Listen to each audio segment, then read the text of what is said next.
Shalom à tous et à toutes. Voici un résumé des sujets évoqués dans la paracha de cette semaine, Parashat Shoftim. Moshe détaille les caractéristiques les plus importantes d'un juge, la capacité de rester objectif et la force de refuser la corruption. L'objectif singulier du juge doit être d'accomplir la volonté de Dieu, comme détaillé dans la Halacha. Rien ne doit le décourager dans l'accomplissement de sa mission de justice. Les pratiques idolâtres doivent être éradiquées et punies. Le culte des idoles représente la plus grande perversion de la justice, en remplaçant la justice divine par les défauts et les désirs humains. Le Sanhédrin est notre lien direct avec l'intention divine. Et nous considérons les décisions et les interprétations de la Cour suprême comme les directions divines.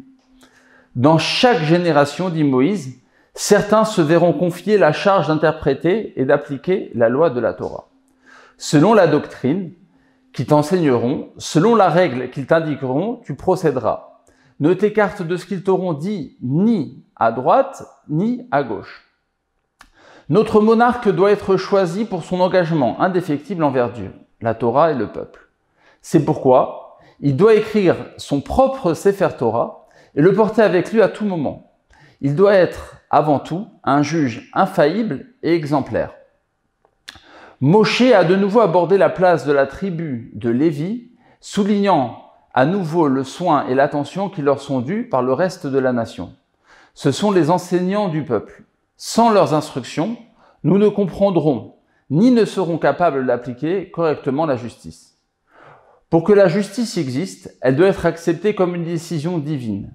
Moshe donne les critères pour reconnaître le vrai prophète du faux prophète. Aucune autre forme de divination ne peut être utilisée pour vérifier la justice de Dieu. Et tous les faux prophètes et les méthodes de divination doivent être écartées. La valeur de la vie humaine est déterminée par notre système de justice et Moshe a passé en revue les lois du meurtre non intentionnel par opposition au meurtre intentionnel.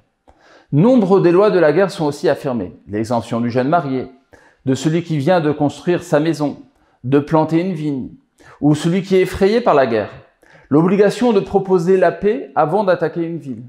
L'interdiction de détruire arbitrairement quelque chose de valeur, illustrée par la loi interdisant d'abattre un arbre fruitier en faisant le siège d'une ville.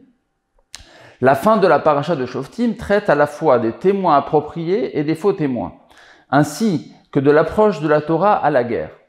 Il se peut que la qualité judiciaire d'une nation se mesure en définitive à son comportement en temps de guerre plus qu'en temps de paix. La paracha s'achève avec la loi de la Egla Arufa, la procédure qui doit être suivie lorsqu'un cadavre dont le meurtrier est inconnu est trouvé dans un champ, soulignant ainsi que la responsabilité de la communauté est engagée non seulement au regard de ce qui est commis, mais aussi pour les actes qu'elle n'a pas pu empêcher.